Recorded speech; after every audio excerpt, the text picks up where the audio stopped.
All right, in today's video, we'll be watching a VOD of mine from Sunday's CRL Open qualifiers between Baylor and Missouri, because Baylor qualified for CRL League play, and I made a video like a week or 2 weeks ago. I don't remember when. They're all starting to blend together. But I made a video. I titled it, "Is Baylor Rocket League just the Andy and Hockser 2v3 show?"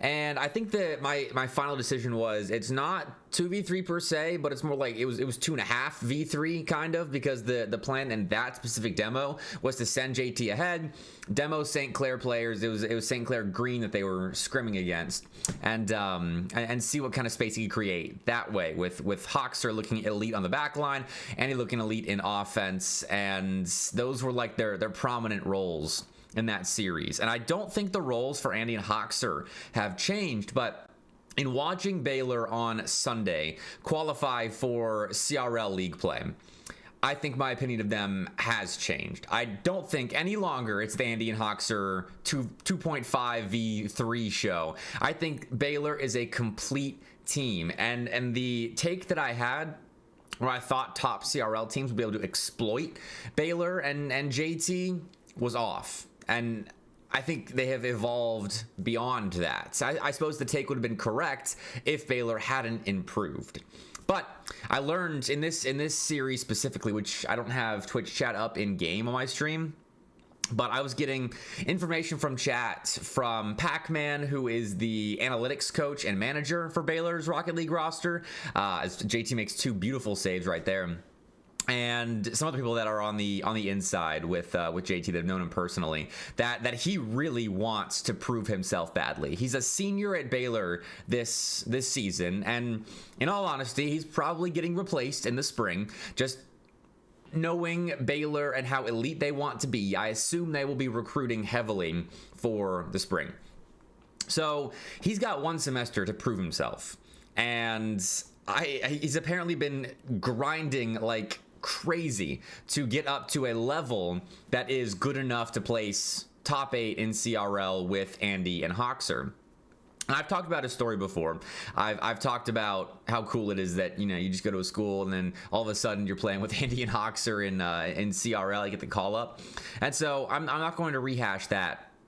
But I did want to watch this series against Missouri. This was the lower bracket final it was lower bracket semifinal between Missouri and Baylor, because Baylor went on to play. That shot is insane, because Baylor went on to play Ball State Black in the lower the lower final. Good grief. And then they played Ball State in the upper bracket final, or the grand final. Yikes. It is not early for me right now, but I am exhausted from LAN. I mean, this is my stream from Sunday. I was streaming from the Chattanooga Convention Center because the Scenic City Invitational LAN was happening up in Chattanooga, hosted by UTC. And it was a great LAN. I'll talk about that in a little bit. But they let me stream CRL quals and let several teams play CRL quals from both the convention center. It was Indiana Tech, Concord, and Bruton Parker all playing there. And then at the UT Chattanooga Esports Complex, they had ETSU, St. Edwards, Cumberland, and I'm sure there were other rosters playing there too. But either way, great event. There were 20 teams that were playing on LAN for $3,000. I mean, the prize pool was $3,000, which is not too shabby at all. It brought really top caliber teams. Like the top 10, the top half is what that would make that, were all rosters that I would put probably in or around top 32. Only roster I would really have questions about would be the University of Tennessee team, which it's Taibu, Jobro, and Shaka.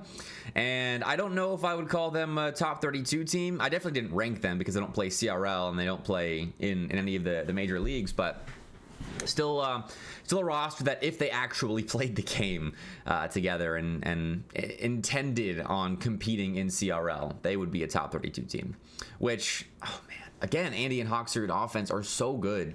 It's crazy. It is so crazy. And I mean, they are a big reason. I mean, this video and my conversations about Baylor have kind of been about JT. And that's not because Andy and Hockser don't deserve all the praise in the world for uplifting Baylor and getting them to this point, but because until I now think about it, I mean, the most interesting story was, will JT actually play well? And the answer is yes. So now I think we can move back to the factors of Baylor Rocket League that we knew were going to be consistent. I think everyone knew Andy and Hockser were going to be RLCS level players. I don't think that was ever going to be under any question. You could have talked about their motivation to play the game and to compete in CRL. Great save by Hockser when their third isn't optimal. But I think all questions about the Bears in Rocket League have been answered. Andy and Hockser seem motivated. They are elites. JT is performing his role perfectly. He's facilitating. He looks better on the ball. He's not giving up easy challenge wins to his opponents, and it's now gotten Baylor into the first split of CRL League play. So, yeah, Baylor we could talk about on all fronts now, because Andy and Hockser looked fantastic. They can just do stuff on the field that 99% of CRL cannot. And they had to bracket reset Ball State in order to make it to league play.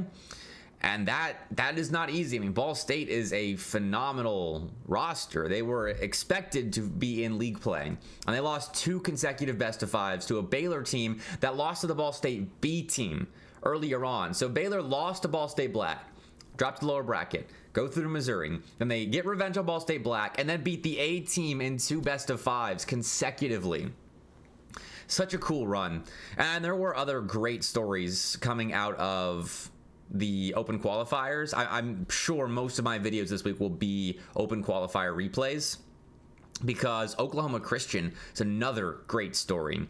And I mean, they qualified to league play after I had them at 14 on my power rankings list, which would have had them in the final but not winning. So close enough, but man, can that team shock rosters in bracket play and league play too. They can shock rosters in general. I should just leave it at that. They do have bad losses from time to time. I think they tilt occasionally out of brackets, just from kind of what I've heard. But man, they made it through a grueling open qualifier format and will be playing in league play this Sunday. So good on them. I do love those boys as well. I mean, I love G-Man for meeting him in person. Chili and North. Well, Chili I've interacted with a bit on Twitter, but North I've not really interacted with much. I think he was complaining a bit about their ranking in the colleague poll that came out, which that's a whole other video topic. They were ranked 22nd because, I mean, CRL is difficult to follow. And in the NECC, there was a result that made it look like Lubbock Christian 4-0'd Oklahoma Christian. And backwards demo, by the way. I just said the same thing in that in the VOD. I lost my train of thought. Man, Andy with the backwards demo has completely derailed me. Okay, in NECC, it was a 4-0 sweep, or it appeared to be a 4-0 sweep of Oklahoma Christian by Lubbock Christian, and it was actually a forfeit that was misreported, and that was mentioned in the colleague server, but people don't read every single Discord message like I do, because some people actually have lives outside of Collegiate Rocket League. But I've realized this weekend that I'm starting to become a bit more boring as a result of the grind that I've been on within Collegiate Rocket League and just within esports in general. Like, all I do is esports these days, and I gotta go outside a bit more. Went for a run today, which that's another reason why my hair is not up. Today's a rest day for me. Today's an off day. I've been on like the last 3 weeks without a real break, but I didn't want to have another week where I missed a Monday and a Tuesday upload. So we're getting back on track after three consecutive weekends of travel. So back at home, back talking CRL, but I've got a lot of content to go over this week. I'm very excited about about all the talking points that have come out of the CRL Open Qualifier. And then we've got the 3 other Open 33 tournaments starting next Wednesday. I'll be streaming those. When we've got League Play, which I think I might be able to stream as well. So look forward to that. A lot of content coming out in the CRL space. You thought it was underway a couple of weeks ago, but with CRL back, it is only just beginning. And credit to Missouri, I think they looked pretty good considering Bubs is a Valorant player, but it did fall out top 4 in their group, which I think is expected seeding wise. Them and Ball State Black were pretty close in terms of seeding, but Ball State Black did a better job making their run on Sunday. But I do like to see Mizzou still performing at a high level. These guys have a lot of chemistry together. I mean, Crims, Bubs, and Frostbite have played together a decent amount, and they trust in each other, and they're good enough to be top 4 in one of the most stacked pools when it comes to competitiveness in that CRL Open Qual. But they weren't able to get through Baylor here, and it's funny as well. I saw this on Twitter this morning. Alpha Kep was watching this portion of my stream. He was watch partying, mostly Ball State, but watching this in preparation for the Ball State Grand Finals. And he tuned in. I was talking about the lunch that I had gotten at the Chattanooga Convention Center, and it was like chicken and rice. And I hadn't eaten more than like 4 bites, and I was talking about that in the one moment where he realizes Bub's name includes his name, and so that gets posted. And of all the 16 seconds of this stream of mine to get posted, it was exactly when I was discussing my lunch and how little of it I had eaten, and not focused on the Rocket League at all, which is a little annoying, but it's more funny than annoying. That's just the way it goes sometimes. But hold on, 0 second right here. I don't even remember what happens, but okay, I guess nothing. But yeah, this is a rest day for me. Still wanted to watch this Baylor and Mizzou series back, because Baylor did look fantastic, and then they kept that rolling into the lower finals and grand finals. But yeah, very much a rest day. That was a 3-day LAN with a lot of commentary. TJ and I recorded a podcast episode on Friday, and then I streamed this for 6 hours on Sunday. That on top of all of the LAN casting in a very noisy convention center. That took it out of me. That was the most exhausted I've been after a LAN in a long time. I think I slept like 12 hours after day 3 was over. So thank goodness for late checkouts. That's a great play, and good example of what Missouri can still do. They've still got the field vision. They still look similar to what they were in previous seasons, but I don't know if they will be at peak form. I need to ask Bubs, honestly, about what his grind is like at the moment, because I'm pretty sure he's playing for Missouri Valorant. So I need to do some journalism there. But long overtime here, and I do not remember if this goes to game 3 or if this goes to game 4. So we're going to find out in real time, because Missouri definitely deserves a game win in this series, because the only goals they've given up were like fantastic. Oh, that miss. Were fantastic Andy and Hockser plays. But that probably should have been a game winner. I think there was a defender in his face. But I'm kicking myself as well, because I really wanted to save replays, but I didn't hook up Bacchus mod. I was on the UTC stream setup that we used for the Scenic City Invitational, and I didn't change the Bacchus mod settings to timer going off. I didn't change the Bacchus mod settings to upload to ball chasing, so we are stuck watching my VOD with me looking fresh in that suit. That was a good look. I don't wear suits all that often, but we all made the decision to do it for Championship Sunday, which was well worth it. We all chose different colors. It was fantastic. It was a caster crew of 4, So I was in a navy suit with an orange accent. McMaster was beige or tan suit with a brown accent. Nutty was wearing pretty much all black. I don't think he had an accent colored. And then Feisty Taquito was like purple and green. It was nice. We were a dapper looking crew for that one. So if you missed the Scenic City Invitational, I would highly recommend going back and watching some of those series if you really want to see what some of those schools are looking like on land, because ETSU looked unstoppable. Concord was the only team that was really able to stop them in a series that wasn't actually, no, they didn't lose a series that wasn't their first of the day at like 10 a.m. or 11 a.m.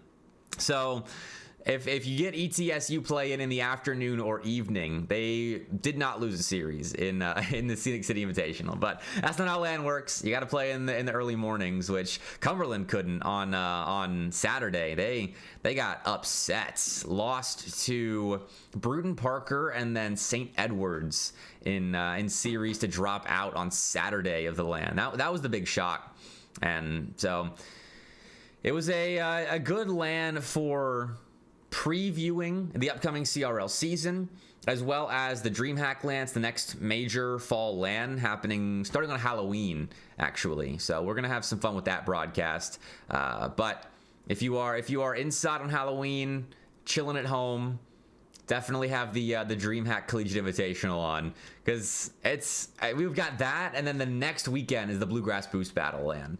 So we will have top tier CRL action actually for pretty much every week until Thanksgiving, because we've got league play starting this Sunday, and then the stream will be 4 best of 5s if I saw that schedule right.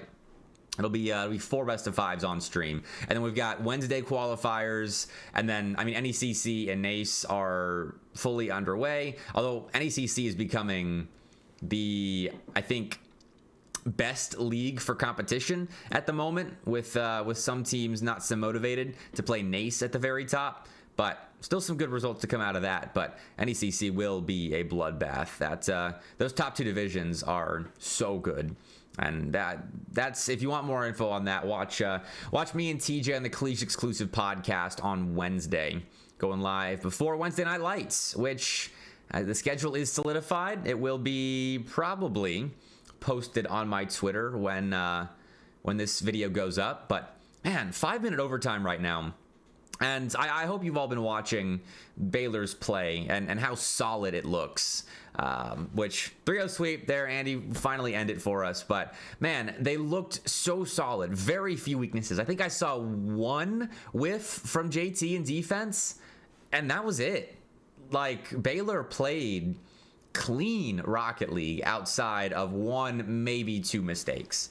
And so the fact that they're looking like that this early in the season, after how they looked 3 weeks ago in that demo that I was watching with them playing against St. Clair, is huge. And this is actually perfect. Shout out me in the past. That's JT's tracker.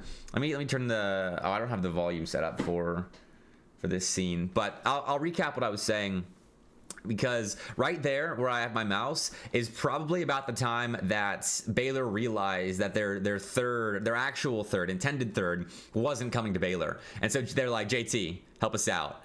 And then he goes from like 1750 up to 2K MMR, which is, he had reached before. That those are peaks that he had seen before. But I love that is how the timeline kind of works out. So shout out JT, shout out Andy and Hockser. They deserve their flowers as well. The big story's been JT, but Andy and Hockser are as good as we expected. I made a tweet when they were announced. I was like, whoa, only 2 players announced, and Baylor's already a national title contender.